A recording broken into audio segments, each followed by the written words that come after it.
Climate Channel. Today we will discuss on climate pathways ahead of us. Climate is changing. It's a global crisis. So how best we can approach this challenge? Huge challenge. Today we will discuss it with a strong panel. We have with us Bonnie from who was in JEF, World Bank, and UNDP for many years. She was also in climate negotiation in the early days. We have also Matti from Finland. He has also been in the climate negotiation for many years. He was also involved in LDC expert group as an expert for years. We have Manjeet Dhakal from Nepal. He has also been in the climate negotiation for quite some time. We have Makoto Kato from Japan. He has also been in the climate negotiation for quite a long. And with this distinguished panel, we will discuss climate pathways today. You all know that with the joining of the United States of America officially to the Paris Climate Agreement, as President Biden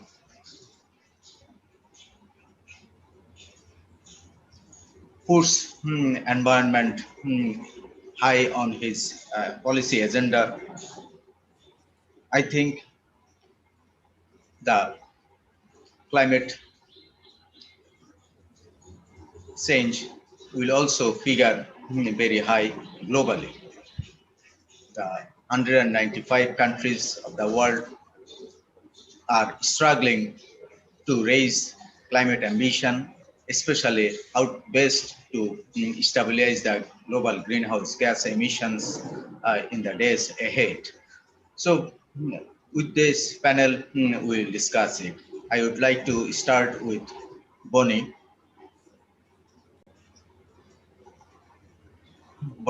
Biagini. Yes, thank you, Quamrul. We all had a lot of experience in climate negotiation. I recognize familiar faces, and it's very nice to see you. I would like, since you kindly asked me to start, I would like to talk about like a big picture instead of going. We have been in the negotiation for decades, and we know how easy it is to get into the nuts and bolts of the language. You know, sometimes we can spend 45 minutes or 45 days on inter alia, or if including or not inter alia. I would like to move a little bit out from that level of specificity that is relevant, because when you negotiate a legal text, of course, every single word means something and it's important. But I would like to make, you know, a step back and look at the global picture. We have been in these negotiations. We and others have participated in it since, in my case, I remember understanding the basic science of climate change in the late 80s. And quite frankly, it was pretty striking. It was straightforward. It didn't need a PhD in in mathematics. It was pretty clear. Despite that, I was expecting in those days that things would be better. If you would have asked me in 1987, 89, 88, when I was looking at the first IPCC findings, where we would be in 2020, I thought, of course, I would have thought, you know, renewable energy will be all over the place. You know, coal would be gone for decades, and you know, we would live in a more sustainable world, obviously, right? Why that didn't happen. So I would like to look at what worked and what didn't work, and to see how what happens next could take into account this what you know the the winning parts and the losing parts. For me, I would start with communication. I think that the people who are committed to climate change, who know what climate change means in terms of survival, and who already know that the solutions are there, it's just the political will that is still missing at the global level, is that I think people should reach out to those who still don't get it, who still don't understand it, who still don't vote for it, and who still think it's something for the remote future, and really don't understand the seriousness of that.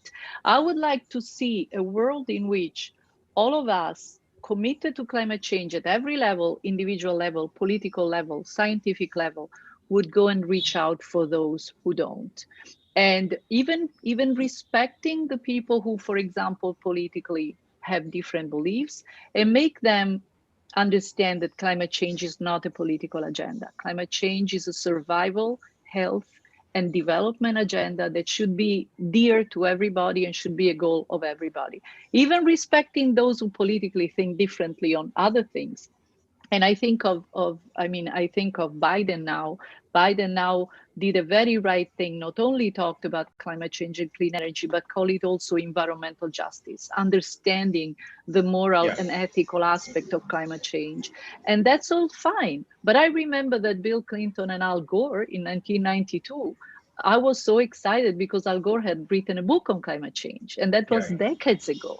And nothing happened seriously because 2 years later, the Congress started blocking anything. So why that did happen? Because there were half of the American population who didn't get the climate change issue and didn't work for that, didn't look for that, and block every possible progress. So this shouldn't be, my first point would be, let's build a bridge between the two sides of the political spectrum and talk to the other side and make them get the concept that working for climate change is in their health interest, in their economic interest, in their political interest. The second thing would be about commitments. I love commitments, but I would much more see a serious action plan, because I see everybody making a lot of declaration in these framework conventions, and then I don't see enough, because the world wouldn't be on a frying pan if the commitments would have been implemented in a different way. So the first thing would be communicate with the other side. The second thing would be follow the commitments with action plans. In fact, I was also in Kyoto. I was in Paris, but I was also in Kyoto. I remember in Kyoto, there was these famous timelines with legally binding commitments. These are serious. And Al Gore was also with an there. action plan. Yeah, we were, most of us were there. And I mean, the third is understanding the impacts on the entire planet, rich and poor, but in particular, vulnerable countries and developing countries. And therefore, people have to understand better the importance of climate finance on the adaptation side, not only on the renewable energy side. And then a final point could be climate change and health, and how much the two things are related. And that's why we go back to survival and a kind of a current issue, even because climate change and has made even in the COVID context, people even more vulnerable. And I'll stop here because we can get into details later. But that would be my 4 points of big picture I would like to see in the leadership in the climate change negotiations and global commitment from now on. Thank you. Thank you very much, Bonnie, for setting the agenda, flashing out a couple of issues. So I would now like to ask Manjeet Dhakal from Nepal, who has been in this process for quite some time, to flesh out his points. Manjeet. Thank you, Quamrul. It's good to see a familiar colleague. Thanks. I think if we see the last few years of now, I cannot go much further as Bonnie. I don't have that level of experience up to the Kyoto and further. For you, you're younger than me. I joined the process a decade ago, since 2009. I think now this time the commitment or the optimism that we have seen has progressed in the very recent years.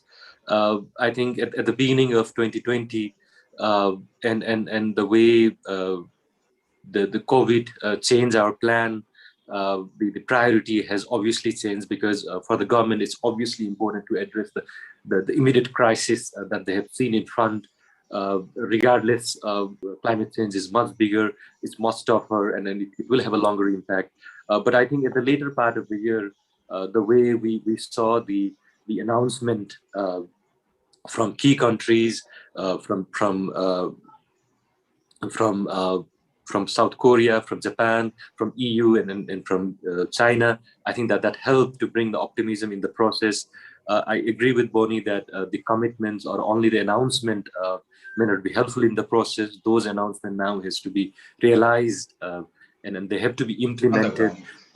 Yeah, exactly. But I think at least now there is some optimism in the process, and then with the U.S. election, with the new administration, and then also the announcement that's coming from the U.S. in terms of the possible net zero target, possible ambitious NDC. I think that this all had bring hope to the process.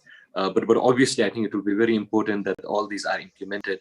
On our side, I work with the group of least developed countries.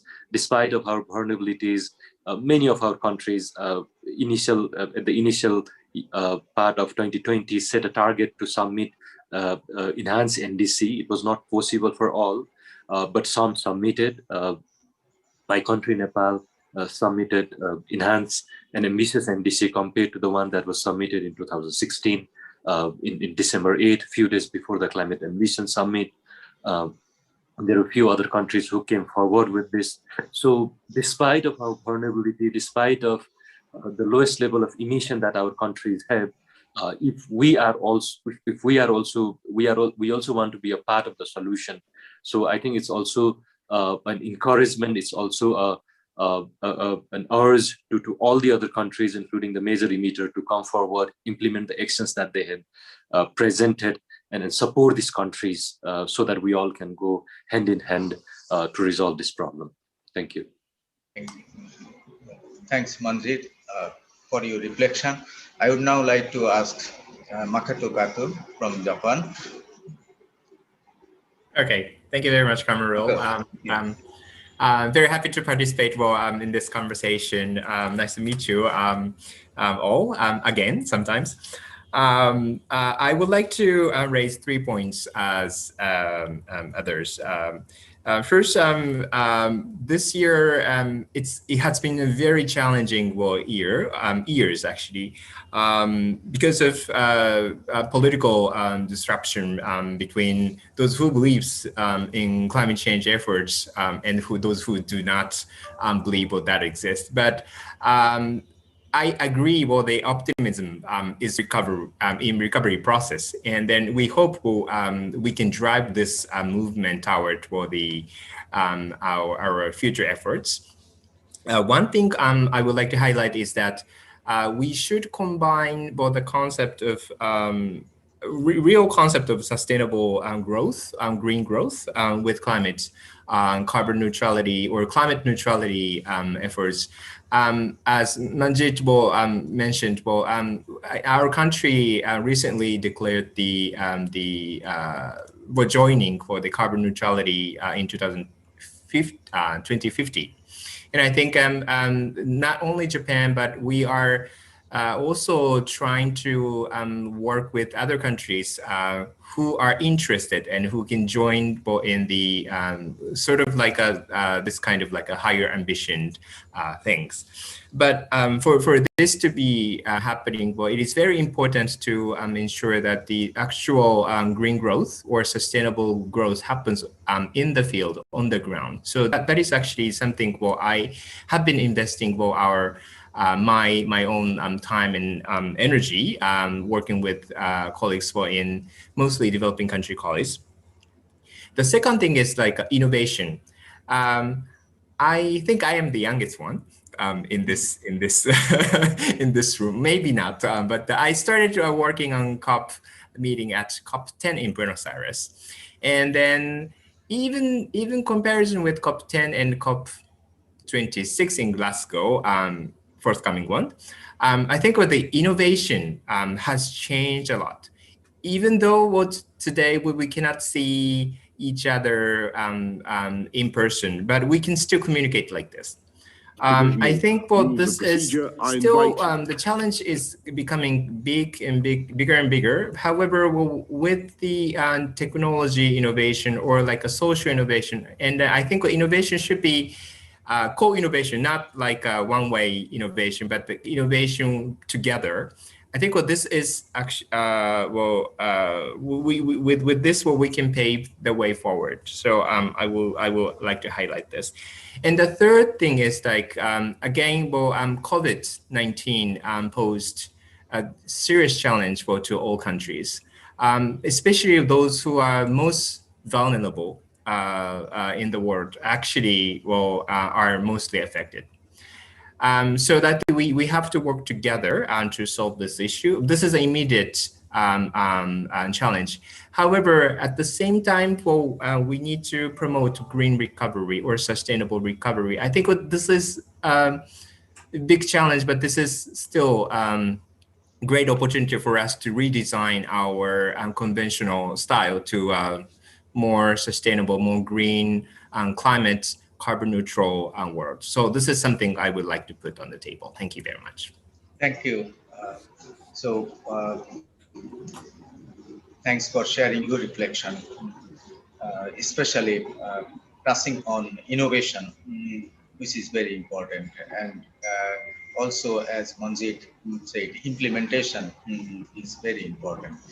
And also how to communicate it, how to replicate the best practices. So with that, I would like to go on to ask Matti Nummelin, who has been in the negotiation process for many years and also was one of the key experts of LDC expert group. So Matti, your initial reaction, reflection. Thank you, Quamrul. The first question is a practical question that how much we have time and how many rounds we are going, because I have here several points and I was just thinking that how to, when the race. Yeah, 5 to 7 minutes initial, then again 5 minutes. So okay, for now, five minutes.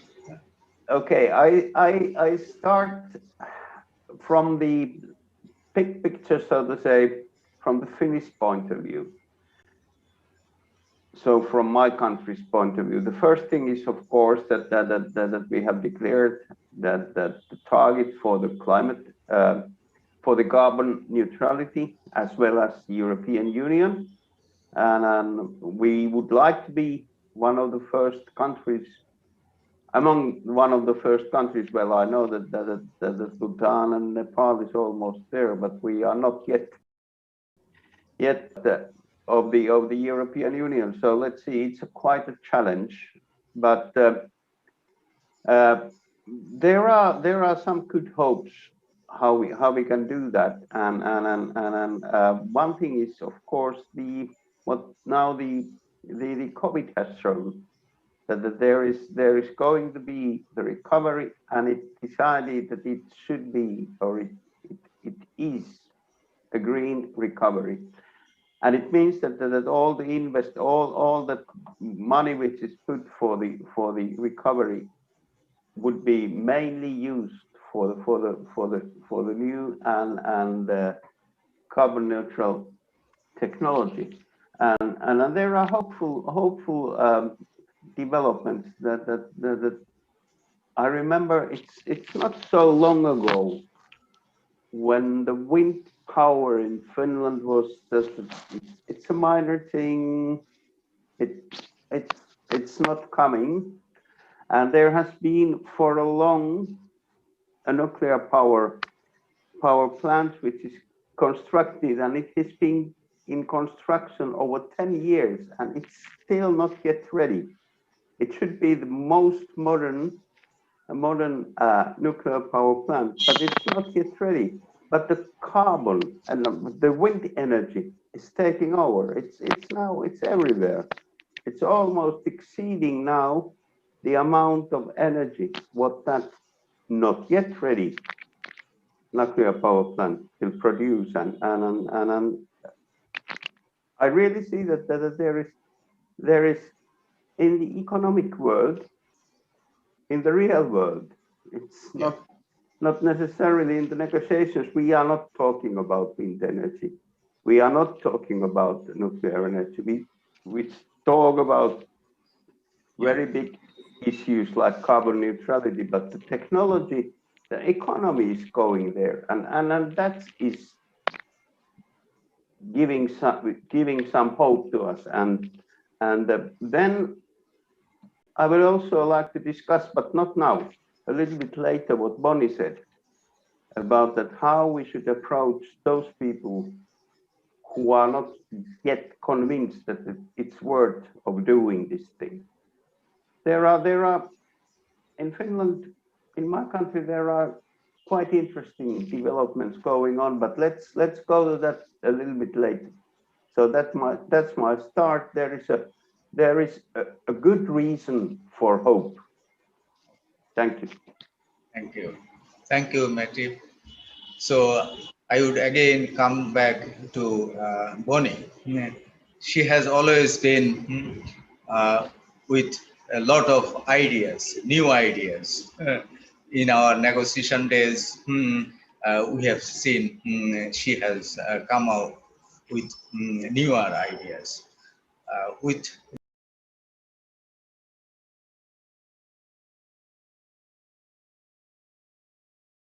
new hope, new vision, how best we can face the challenges confronting the global community, especially the people who are affected by this climate emergency, how best we can rescue them on the ground.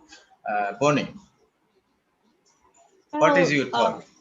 Well, I can a little bit elaborate on my experience, and I think that it was relatively unique because what I tried to do, and I was lucky to have having been the manager of the LDC fund, for example, I really had enough freedom to put my to use Matti's language, my good reason for hope, to put my heart and my hope in there and trying to make it happen. And in the specific success that I think the LDC fund had was this principle that I was putting the seeds before, which is having the courage to open a dialogue with the other side. I mean, when I was coming to the negotiation, there was this kind of and there is even now, I mean, even though there are moments of better, better hope and better progress, etc., there have been especially on the vulnerability and financing, adaptation and loss and damage and everything that is related to the most vulnerable and the economic losses that they have, or how much more development costs to be more resilient. There were always these two sides, the people with the money and the people with the impacts, and this kind of clash by saying, since the very early days, there was this, we developing countries come here and we want you to know that you became rich with cheap coal and cheap oil, and we still have people without power, and you cannot come and tell us, how to develop. And the other side, they were saying, hey, this is my money, these are the taxpayers, I cannot throw the money out, and saying, okay, loss and damage. God, I remember the terror in the face, Matti, you're a donor, Makoto, you're a donor, you know what it means. It's, oh my God, they opened the gate of the compensation mechanism. We will never be able to afford it. And so there was this kind of reluctance to even sit at the table in good faith. So in my small role, I was capable to go and try to put these two forces together and go and tell the LDCs, you don't want the, speaking of legal language. They didn't want the world, the concept and the wording incremental, because they wanted full a completely full funding, while anything that would have been incremental or additional would have helped the donor, saying, we already give you money for development, like through ODA, through multilateral development aid, but we'll give you more money for adaptation. This is something the developing countries didn't like. On the other hand, the donors didn't even want an LDC fund. They wanted to peanuts in that fund. They didn't want to put real money there. Being able to create good faith between two different sides that both Mr. had Lazarus reasons McCarthy and both had, both have very serious motives to stay on their own positions, trying to open this dialogue. When the dialogue opened, what happened? A lot of money flew into the LDC fund, $1 billion. That wasn't even conceivable when the fund was created. And the donors put that money believing that that would create good results, and the developing countries accepted the language that was acceptable for the economic structure of the developed countries, and so the dialogue happened. What I would like to see, to have good reason of hope, would be, yes, let's look at the good practices, like what Finland is doing, what many other countries are doing in the north and the south, but building on those good examples and good practices, also let's break these barriers that are between different points of view, and let's break the barrier between the north and the south points of view, as well as the right, more right political views and left political views, because climate change can only be addressed economically, politically, when there is a much broader consensus on this, and the consensus can be achieved with a greater level of dialogue. And I know that this is not easy, because people come, I remember when I was an NGO, before I was working for international organizations, I remember the concept was the planet and the global climate, they cannot speak for themselves, right? We have to go and speak for them. That's what the NGOs were saying. While the governments, by definition, must sit at the negotiating table representing their national economic interest, within the boundaries of their own nation. And when a problem is global, it's very difficult to break this equilibrium. But we have to find a way to really reach out for the other people's views and try to get an agreement. And the little example that I made about the LDC fund is because I lived it. I put my brains, my heart, and my understanding of the rules. And if you play by the rules, you put good faith in it, and I broke an incredible spell, because there was, Bernarditas would have never accepted the way I was helping the negotiations, because she would say, you never talk to the donors, just tell them to go to hell, and that's my show. And everybody loved her, the press loved her. But she didn't achieve, actually, she did achieve a lot of things, but she didn't help creating a climate of trust. I would really think that the climate change global regime will be successful if there is a climate of trust. And I would really like that every single person who at any different level sits at the table will work for a climate of trust first, and then all the rest. Yeah, of course, Bonnie. Trust is a very important thing, especially in climate negotiation, and also in development and development cooperation. Especially, trust is a huge issue, and we fondly remember that Al Gore was in 1997 in Kyoto, and he was quite instrumental, especially softening the legal regime of the Kyoto Protocol. So we have a lot of hopes, especially with US rejoining the Paris Agreement. Hopefully, Paris Agreement will get into implementation. Though it was supposed to get into implementation from 2020, but because of COVID, we are lagging behind. Anyway, I will come back to you again for your final take. So now I will move on to Manjeet. Manjeet. Thank you. So is this so this step is about like how do we move ahead? Like, Yeah. I may not have captured the question clearly.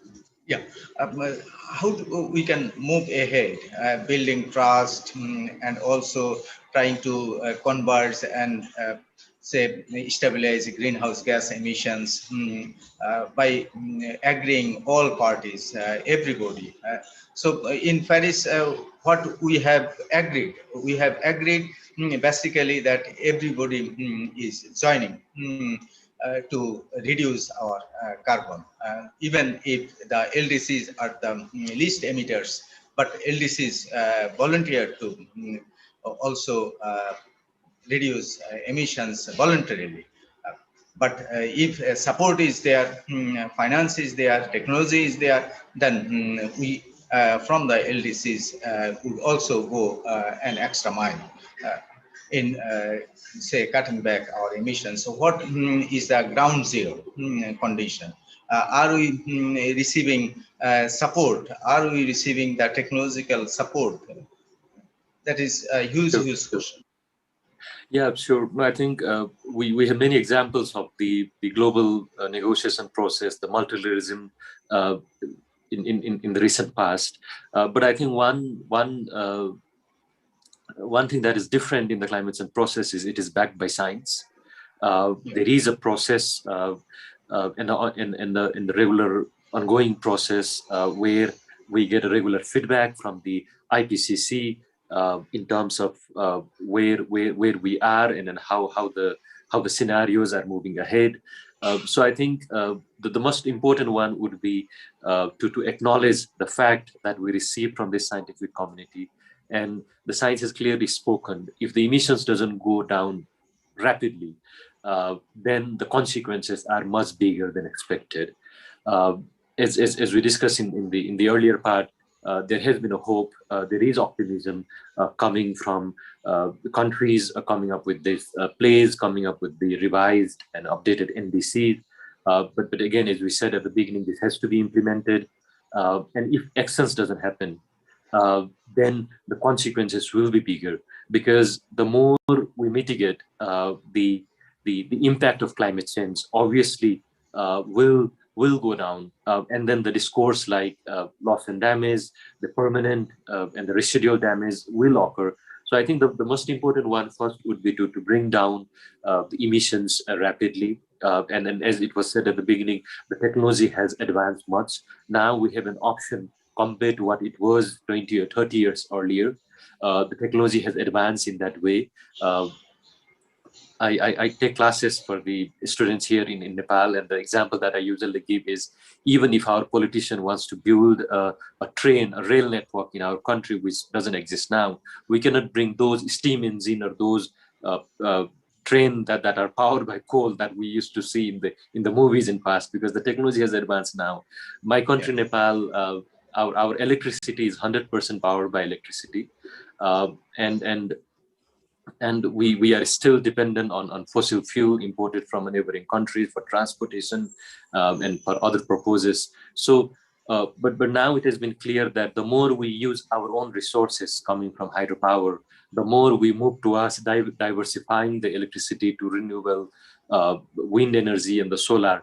That makes our life sustainable, that sustain our economy. So, and that's what exactly we learned when we were working on our nationally determined contribution, when we were preparing it, when we did the modeling, when we were working on the scenario, how things will go ahead.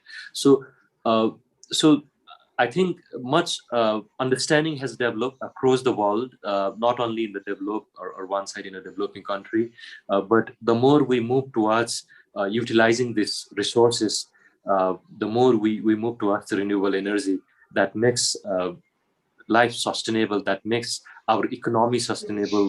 That will not, so that we will not be dependent on others. And then obviously the consequences are bigger. Yes, it is not implementing in many countries, and if I have to give an example of many of the developing countries, the priorities are still in terms of bringing forward those poor population. Many countries is still resolving the domestic politics. Many countries is still resolving the other kind of crisis that the countries are facing. But I think things are becoming clear in terms of how we should move ahead on this.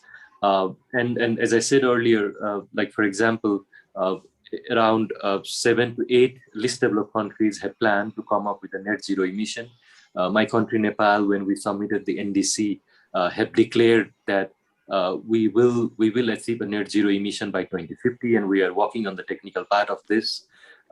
So I think this kind of understanding has developed among the countries, and as I said earlier, I think the rich countries should also take this as an opportunity to invest, opportunity to support this country so that we all can move ahead. And also countries should learn from this, because I understand at the beginning it was about the negotiation about the fund, and it was the negotiation about the impact that the countries are facing. But my experience now working with the recent chairmanship of least developed countries, that the least developed countries also wants to be in a front line of countries showing leadership and want to help other countries to understand what actually the climate change means, that can be seen coming to our countries, but not only about the impact, but also the leadership that our countries have demonstrated. If we take an example of Bhutan, the only carbon neutral countries, and that has declared to remain a carbon neutral, and which is carbon negative now actually. And there are many other examples. For example, Nepal has declared to preserve at least 45% of forest through its NDC. So I think with all these examples, obviously the burden should not shift to the countries whose role in terms of emission is lower, but the way the Paris Agreement has broken that bifurcated approach that developing or rich or poor. I think we all should move ahead on that, and the responsibility of the respective countries has to be taken. Thank you. Thank you, Manjeet. I will come back to you again for your final word. Thanks. I would now like to move to Makoto. Okay, thank you very much.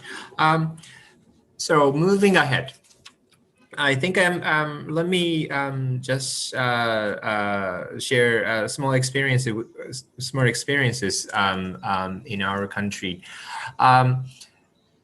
At the time of Kyoto Protocol, especially for the first commitment period, climate agenda was actually literally number one agenda in Japan.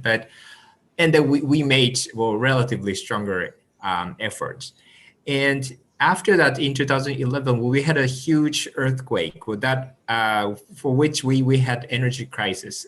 We had to stop for 72 units of nuclear power as well, all over the country. So that actually changed our emission structure, really high carbon actually. And then after that, the climate agenda actually faded out somehow. And then, for example, natural disaster thing and other economic recovery, those were actually the number one priority, fortunately and unfortunately.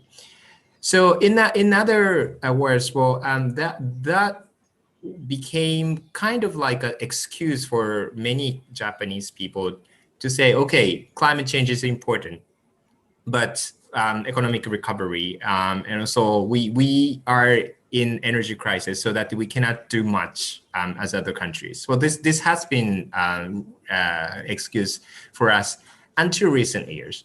However, for the last 2 years, domestically, we have witnessed huge change, and that actually brought to our declaration of carbon neutrality in 2050. Because of the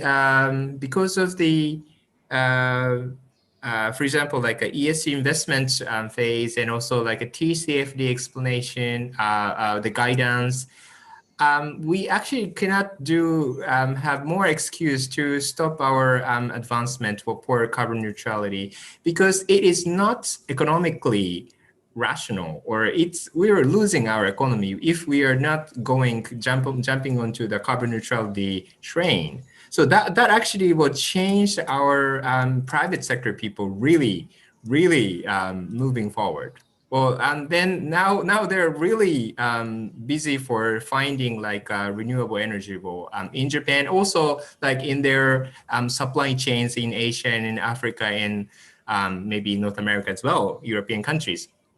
So that that actually, whether they like it or not, well, they actually cannot actually wait. But that means for they're losing for their economy. So that the coming back to the question that for those who do not believe climate issues, then well, we have to present well that is not economically rational. It is reasonable to whether you like it or not. Well, it is reasonable to move for carbon neutrality or like renewable energy. So that is actually something we have experienced for the past 2 years, I think, and I think it's moving forward in a stronger way. And I am happy to share with this kind of experiences with other country colleagues. Whether developing or developed country. Well, probably it's not useful to have this kind of dichotomy anymore, but I think we need to drive sustainable growth in this way. Thank you. Okay. Thank you. I would also like to ask Matti. Thanks. I will continue where Makoto left us. That we have a little bit similar story in Finland. That we have our own domestic fossil fuel, heat energy. But now it shows that it's not economically profitable compared to renewable energy. So the wind energy is now the cheapest way to produce energy. So that's the way how the private sector takes over, and often it's ahead of, in many cases, it's ahead of us when we are sitting in the negotiation room. The private sector is further there, and we have to follow that we are not blocking the good improvements what they have doing. Then next thing I would like to go to what Bonnie said in the beginning, that how we discuss with those people who are not yet convinced. And I have to agree that in Finland there is quite a remarkable number of people who feel that well, climate change is not really so. It's there, but it's not. We should not waste money to do anything, and because there are more important things. And I think that one thing we should think is the change of the paradigm of a discussion. And COVID has brought now that it has shown us that health is an issue. And Doctors Without Borders they brought some time ago an issue of planetary health. Okay. So actually we should take this health as our spearhead and say that that's the issue. And look at that, and when we speak about planetary health and what is happening, I think that there is a good or bad example in a very recent history is the glacier melt flash flood in India. Yeah. And what happened? Delhi is 500 kilometers away from that what happened there. Right. Yeah. But Delhi is suffering from the lack of drinking water. Yeah. Do that. So I will come back to you again in a minute. Thanks. So for last word, Makoto, your Yes. last word. Okay, thank you very much. Well, In reverse order, I am now going. okay. Thank So I think let's keep our perspective upward, and then again, we should work together. Well, multilateralism, and also like the principle of nobody left behind. I think this is very Right. important for all of us. Yeah. So this is my message. Thank you. Okay, thank you. Thanks for joining, Makoto. Matti, your final word. Thanks. Well, I'm now also back as an NGO too. I'm a grandfather. I'm a proud grandfather, and I'm a member of the Finnish Grandparents for Climate. So you are also going to look at biodiversity. You are also looking at say land degradation and taking care of the nature, and also COVID recovery, green recovery uh, with the climate goals. Well, we try to show the public that it's not only the young people, it's not the school children who are worried. Grandparents are worried too. So that's the message what we want to say. And what is important for the grandparents, they are voting. Thank you, Matti. So now the turn of Manjeet. Thank you. Your final Sure. message. Three key things. One, I think we briefly discussed about COVID. Obviously, COVID has exposed how vulnerable our systems are in our countries, but at the same time, it has also given us an opportunity to how we can walk hand in hand with the other development, other sustainable development agenda, the green recovery, and then how opportunity how much this can bring us as an opportunity. The second, when the negotiation has always been a part of this process, and this will help inspire, move ahead. There are a few pending things that has to be resolved. For example, the carbon market, the transparency, the fund mobilization. We call this 100 billion and other. So I think this has to be resolved quickly. But this doesn't mean that the action should stop. There are ample opportunities. There has been much decision in terms of action to happen. So I think the action is key. The third, as I said earlier, I think we must respect the science so that we can save what Matti said earlier, the snow melting in the Himalaya, the impact faced by the communities at the lower land, at the sea level or across. So I think we must work together hand in hand on this. Thank you. Thank you. So final word from Bonnie. Thank you, Quamrul. Can you tell me how many minutes? Because I have a list of things that I can say, a little more or a little less, depending on the time. How much time do I have? 5 minutes? 2 minutes? Okay, 3 minutes. Just tell me. Okay. Yeah, 3 minutes. So because I started with my concerns, I wanted to say the positive things. So I thank God I have many positive things to say. So if I'm saying too many, you can stop me. So first of all, I really appreciated what Makoto said. It's, in a panel like this, it's 5 of us and we cannot really get into too many details. It's extremely important how the private sector is behaving now. And I think that's very good news that finally, since, one of the cliche that the myths we have to break about climate change was, but money, the real money goes somewhere else. Why wasting money in this? Well, the private sector is finding out finally that actually makes a lot of economic sense and money making to invest and to, both in clean energy and in resilience. So that is extremely important because the largest amounts of money are in the hands of the private sector. Then I wanted to say, I've been to all your countries. I've been to Bangladesh, to Japan, to Nepal, to Finland. Thank you for all what your countries are doing for climate change, because all of you are committed in your countries. So I thank you. And from my side, since I'm an Italian citizen, I have good news. Mario Draghi, my new Prime Minister, thank God, not only is extremely competent, but has a very aggressive climate change policy in his government program. So I'm thrilled. And in my country, so you are also co-host of, Italy is co-host of obviously COP26. Yeah.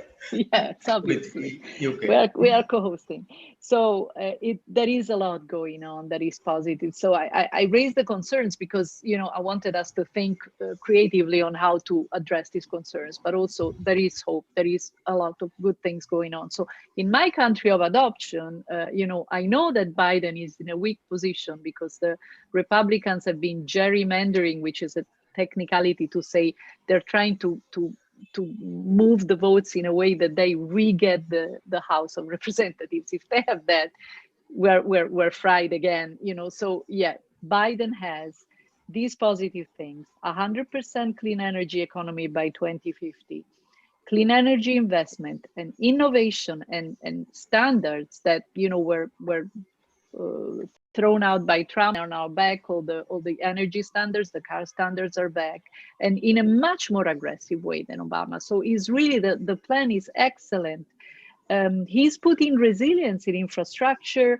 The electrical sector, water sector is understanding that the development of the United States of America, which is a rich country, resilience, meaning understanding that the impacts of climate change are in your face, is an extremely important concept.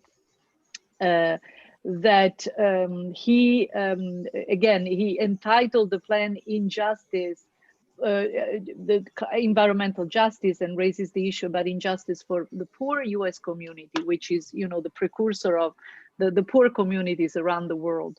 So this is extremely positive, and I think that this is a sign that between the private sector and all these countries that are implementing these plans, again, hoping that the political landscape will allow them to keep going, it's a breath of fresh air. And I could conclude with a funny story. Here in the US, Bill Gates wrote a book on climate change because, you know, we didn't do well enough. We needed Bill Gates to write a book on climate change, but because he's Bill Gates, he's interviewed by everybody. And many of these, you know, TV hosts were telling him, you know, like trying to imitate Quamrul, who is a TV host today. They were telling him, why did you figure out that climate change is a serious issue, you know, now? And he said, you know what? I figured it out through all the work that I've done in developing countries that are vulnerable on the health sector, like all the malaria work. And he figured out that climate change is related to health problems, and therefore he understood the seriousness of these problems. So another hopeful thing is that even if Bill Gates writes a book about it and all the TVs and papers and everybody talks about it, maybe they will bring a little bit of understanding and knowledge in a wider, broader scale that already is. So a good you know, positive and hopeful note from me. Thank you very, very much, all the panelists from Climate Channel. Climate change have to be addressed. It should be halted, and we need to cooperate. Global cooperation. It's a global problem, and it's also a local problem. So we have to address it globally.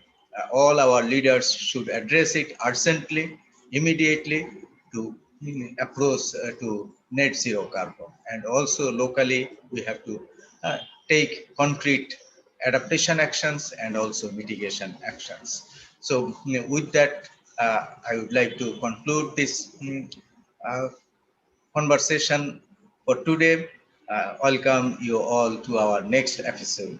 Thank you, Boni, Matti, Makoto, and Manjeet, for your reflection, for your articulation, for your take. Thanks all. Thank you.